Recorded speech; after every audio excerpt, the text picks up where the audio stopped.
Does that look right to you? 93X rocks. What's going on? It's Pablo from 93X Backstage. We've moved the Liquid Lounge to Backstage here at Northern Invasion with the boys from A Day to Remember. What's going on? How you guys doing? Pretty good today. How are you doing? I'm doing all right. I mean, it's chilly. You guys doing all right? We're going to pass this thing around a little bit, but introduce yourself so we go down the line here. I'm Jeremy. I sing in A Day to Remember. Kevin, play guitar.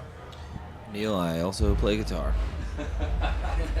I like this route. We could have just keep passing this back and forth. Guys, I've been a fan for a long time, and I met some cats out here that were just rocking A Day to Remember, rocking the shirts and stuff. So I wanted to ask them about you guys, what their thoughts, opinions, their love, their appreciations for. And one question they wanted me to ask you guys, and I heard this a few times, was your sound, how you have punk, pop, metal, the sound that's been honed, that is A Day to Remember. How do you keep that true? How do you do that as a band? How do you keep that focus and keep that real?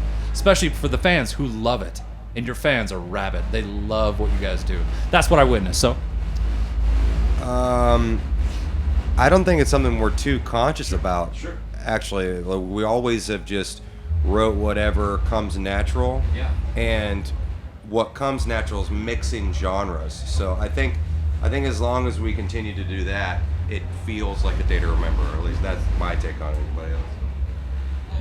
Yeah, absolutely. I mean, growing up to listening to bands like Blink-182, and then also bands like Bury Your Dead, Poison the Well, and even our local scenes, there's a lot of metal out there, and so it just kind of made sense to mix it up. Yeah. I mean, again, I can see the love from your fans. You guys have played Myth before in Minneapolis, right? And that place is packed. You know that spot, right? I know those fans that they'll talk about it after the show. We'll see it on social media and stuff, and the love for you guys is pretty rad. So I appreciate that. Now, you guys, you think about how bands go through the process of court and suing and being sued and all that shit. Y'all dealt with that stuff for, what was it, back in 2011, right? Where you kind of emancipate, or you're not? Still going. Still happening. Okay. Well, I thought it was a little bit more of an emancipation. You guys were away from it, but you're on your thing right now, right? You're doing your own record? Yeah, the judge told us we could put out our own records, and we've continued to do that. We actually have a court date, though, in November, so we're going to do this Blink-182 tour, okay. And then pretty much directly after that we go, and it's all finalized then in November, so we're excited. Can you guys, what's that feel like? Is that a little bit of a weight off your chest? It's like the biggest weight off our chest. I mean, we've been waiting for this for 4 or 5 years now. It's been a long haul and a lot of stress.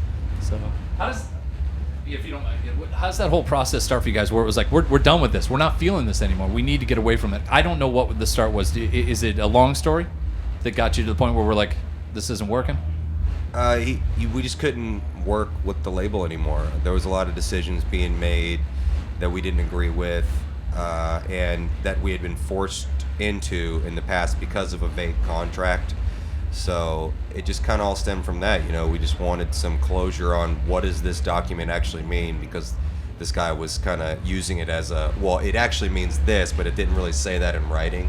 You know what I mean? So it was like this blank slate where you could just say we were owing him all this stuff we don't really feel like we do. So I had to do it. And that makes sense. I mean, how long are you guys out on the road? And number one, do you guys like playing these festivals? Is this something you care about? You like this stuff? Yeah, it's cool. I think we really stand out at places like this. I love it. You're gonna be the one answer guy, one word. That's great. I love it. Do you guys get to take some time though and go catch some of these bands? Any of that stuff you would appreciate to take them time? Like, I'm gonna actually go out and see this. Yeah, as much as I can. We actually just went and saw a show last night. We were playing right down the road from Garth Brooks, and we went and watched him at some arena last night. It was awesome. And he still kills it? Oh my God. Holy hell. It was amazing. He's the entertainer of a lifetime. Is he? What is that? What is something like that? I mean, to get to that level, what is it? Just a switch, or is it just innate? It's born in. I think it's the song "Friends in Low Places" is what it is. And Yellow Wolf just sang that on stage a few minutes here at Northern Invasion, who you guys are friends with. Am I right? Yes, we are. How did that work out? How did you all collide with Yellow Wolf? It just Nashville, or just running into places, or I mean, how does that work out? Warped Tour. Yeah. Warped Tour. We met him on Warped Tour, and he's just awesome. We went and he rode on our bus one night. We sang Garth Brooks. Yeah, he brought that. actually, yeah, it was 2011? Yeah. 2011 Warped Tour, and we just instantly clicked. and he rode on our bus, and he was like, "See, now we got this connection because no one else gets it on this tour, but we just love Garth Brooks." And so we just blasted it on the bus, and we all just sang Garth Brooks all night. And literally ever since the past 5 years, we've just been homies. That's super cool.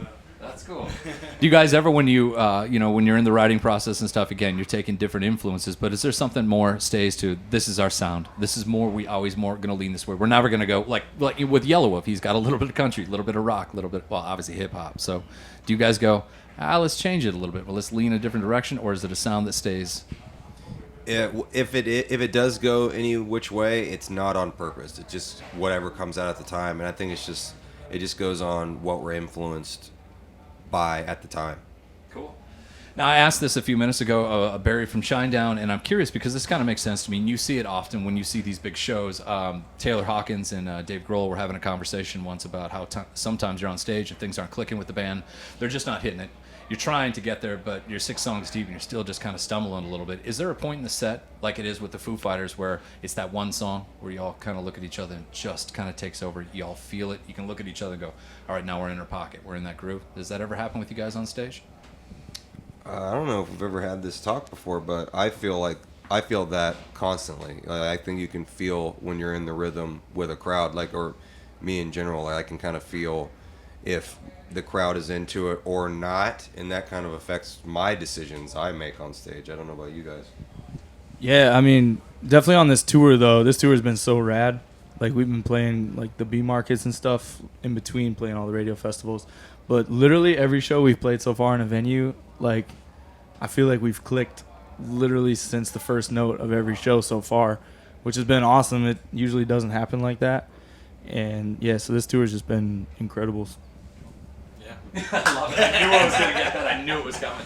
So I'm assuming the both of you are from Florida? Yeah, Ocala. Okay, and then... Orlando, Ocala. We live in Orlando now. But Oh, you do? You live in Orlando. And you're a Minnesota boy now. Is that right? So how did this come to be? I got to hear that story. These guys stole me. No, I'm just kidding. No. I was in another band from Minnesota, and I ended up leaving that band to go back to school.